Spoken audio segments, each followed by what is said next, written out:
أهلا وسهلا بكم مشاهدينا في بودكاست رمضان الحضارة.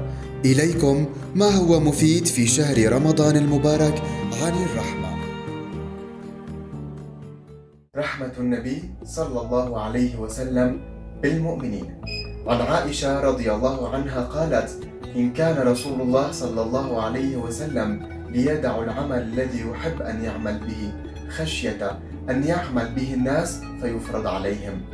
الشاهد في هذا الحديث أن النبي صلى الله عليه وسلم لربما أحب شيئا من الأعمال فتركه رحمة وشفقة بأمته، فلنتصف بهذه الرحمة ونعمل لنملأ الرحمة في قلب المؤمن مع أخاه المؤمن لنرفع درجة بالتعامل.